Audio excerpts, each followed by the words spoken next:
So, if you see the organ of Corti, so what I have said in my previous class, that is the scala vestibuli and the scala tympani, they are the outer component that is situated within the membranous part of the cochlea.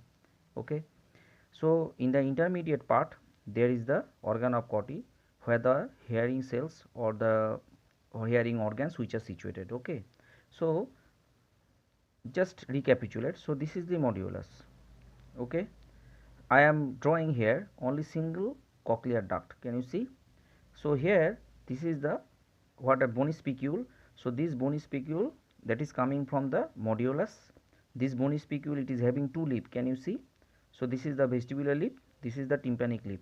Vestibular lip is giving origin or attachment to the here the membrane. Can you see? So, this is the vestibular membrane, that is the tympanic lip giving attachment to the tympanic membrane or the basilar membrane on which the organ of Corti is situated.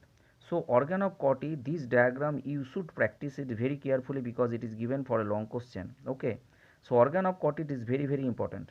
So, this basilar membrane on which their hearing specialized hearing cells or the organs which are situated. Okay. So, here what we will see, so in between the scala that is the tympanic, that is the vestibular membrane, and the here the tympanic membrane. So, this is the scala media which is consisting of the organ of Corti. So, what are the components of the organ of Corti? Now, this is our today's topic. So, organ of Corti, it is consisting of, that is here the number one, that is the membrane on which the structures are situated. This is the basilar membrane. Okay, or the tympanic membrane on which the different types of cells are situated. The hearing cells or from which the cochlear nerves are taking origin, these are called, that is the hair cells. Can you see? So, these are the hair cells which are having the hair like structures at the top of the cell. Okay. So, these are the stereocilia. These are stereocilia. Here you should remember there are 4 rows of cells, 4 rows of hair cells. Can you see? 1, 2, 3, 4. From the medial one, 1, 2, 3, 4. The first one, that is medially, most medially situated towards the lip, this is the type 1 hair cells. Type 1 hair cells. Okay. Here these cells, they are to some extent goblet like appearance, or that is here pear shaped. Okay. The cells are having the basilar portion is much more dilated. Okay. So, the other cells here which are situated in 3 rows. Can you see? The second, third and fourth. So, 3 rows. So, these cells are almost cylindrical. Okay. These cells are almost cylindrical. Okay. So, there are 4 rows of hair cells. So, the medial most cells, hair cell, it is like that of the cone of retina. So, for these cells is very important for the differentiation of the sound. Okay. Differentiation of the sound is done by the medial most hair cell. The other 3 row cells, they are to receive the any kind of sound that is we are hearing, sound perception. They are unable, they are not so much able to differentiate the sound. Okay. They are to receive the sound or the vibration. So, in between these hair cells there are other supporting cells. Can you see? So, these supporting cells are, that is most, here you will see the most medially these cells which are elongated. Can you see? Towards the base they are dilated, apical portion and the dilated basilar portion, they are dilated. Okay. These cells are called the rod cell. These cells are called rod cell. ঠিক আছে. Now, the intermediate, another type of cell which are having the basilar portion is much more dilated. Okay. It is broad. Okay. So, these cells are called the Dieter cells. Dieters, D in capital letter, D-E-I-T-E-R apostrophe S, Dieter cell. Okay. The lateralmost one which are apical portion and the basal portion are pointed almost. The intermediate portion is dilated. So, these cells are called the Hensen cell. Hensen cell, H-E-N-A-C-N apostrophe S, H in capital letter, H-E-N-A-C-N apostrophe S, Hensen cell.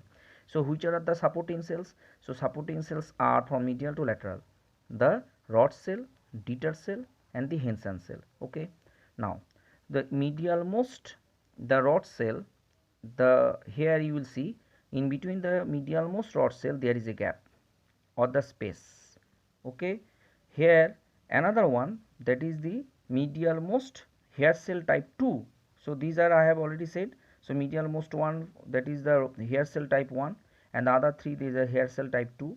So in between the rod cell, the and the medialmost hair cell, that is type 2, there is another gap. Okay, so this gap is it is required, that is for the flow of the fluid to for the supply of the nutrition of the hair cell and the supporting cell. Okay, so these are the tunnel of Corti, and this is second one is called, that is the space of Noel, space of Noel.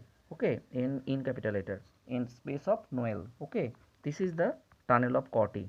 So tunnel of Corti, that is in between the rod cell, and the space of Noel, that is in between the medialmost hair cell type 2 and the rod cell. This is the space of Noel. So through which the fluid are ultimately circulating in between the cells. So these the gaps are required. Okay, for the supply of the nutrition or the oxygen. Okay, blood is ultimately directly not reaching here, only the fluid, that is specialized fluid, that is called endolymph. So in the here the this endolymph that is situated throughout, but here the cell in between the cells, here the endolymph to some extent is different from the rest of the part of the scala media. Because of this it is called cortilymph. Cortilymph is having the character, it is like that of the perilymph, it is not like that of the endolymph. So you should remember this one. So here the sodium concentration is high.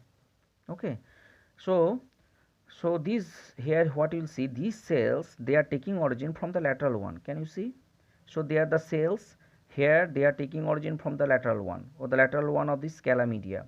It is having here, that is one bony spicule or the bony wall, that is bony pointed bony wall, that is present here. Okay, where the basilar membrane is attached. Okay, so where the bony membrane, that is the bony wall, it is having a bony pointed end or the spicule where the tympanic membrane or the basilar membrane is attached. It is called the basilar crest. It is called the basilar crest. Okay, here in the upper part there is another bony spicule. This is comparatively larger one. This is forming the basilar sulcus. Can you see? So in between there is a basilar sulcus, from where here the cells are taking origin. Okay, these cells, as they are mature, they are going medially to give rise of the formation of the different types of hair cells or the supporting cells. So you should remember this one. Okay, so this is the basilar sulcus, from where the basilar sulcus and the basilar crest. Basilar crest is giving attachment to the basilar membrane or the tympanic membrane. It is the basilar sulcus, where there is a prominent bony prominence from the outer wall. Okay, outer bony spicule, that is the bony labyrinth. Okay, so here in between there is the growth of the cells, different height of the cell you can see. So from where the cells are taking origin and they are going medially. Okay, now there is another very important thing, that is here you will see the layers of cells which are situated in between the here the vestibular membrane and the here the basilar sulcus. Okay, so this is called stria vascularis. It is very important. Here there are layers of cells are situated. These are called that is the stria vascularis. Stria vascularis is very important for the absorption of the here the fluid that is situated, that is called scala within the scala media, that is, and the to maintain the balance in between sodium and potassium. So here it is highly vascular structure, because of this it is called stria vascularis. This stria vascularis, within which, like the glomerulus of the kidney, here the fluid is ultimately filtered, blood is filtered to give rise to the formation of the fluid, that is to the scala media. Okay, so this is very vital. This is called stria vascularis. Another very important structure, that is here you can see. So just below the vestibular membrane there is another gelatinous structure that is present. It is gelatinous or the proteinaceous structure, you should remember. Okay, there is no cells, it is present, it is only the gelatin or the protein structure which is forming this structure to maintain the vibration. Okay, and to prevent hair, that is the hair cells, from the injury. If there is much more vibration, in that case they are giving protection, that they are guarding, that is the hair cells. But due to the movement within the endolymph of this proteinaceous structure here, that is here the hair cells, they are stimulated due to the vibratory movement of this membrana structure. Okay, this is called membrana tectoria. You should remember membrana tectoria. So membrana tectoria, it is gelatinous or the proteinaceous structure which is attached just below the attachment of the vestibular lip to the here the vestibular lip or the here below the vestibular membrane.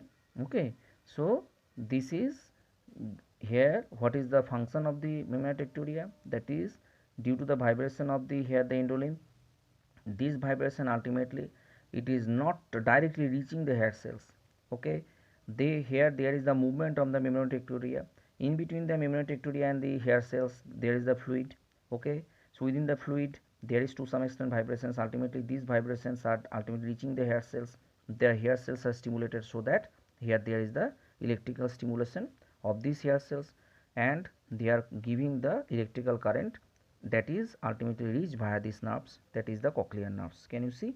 So here is the cochlear ganglion, so that is situated within the modulus, you should remember. So the spiral ganglion of cochlea, this is called spiral ganglion of the cochlea, that is formed by the bipolar cells.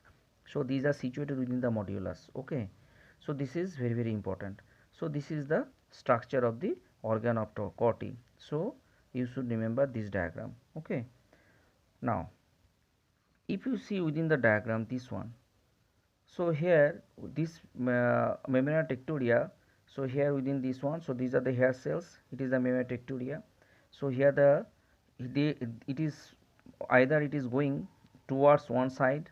Okay, so it is thought that is if it is directed to one side, it is stimulating towards the other side, it is for the resting of the hair cells, where the hair cells are not stimulated, they are here the depolarization and the repolarization.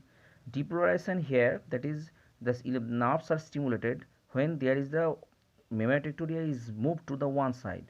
If it is coming to the other side, obviously here the hair cells are not stimulated, or they are again to the coming to the resting position. Okay, so this is the importance of the movement of the membrana tectoria, and these are the positions of the hair cells. In between the hair cells, they are the supporting cells. Okay, so you should take preparation on the membrana tectoria very carefully. It is given as a long question. Okay, thank you.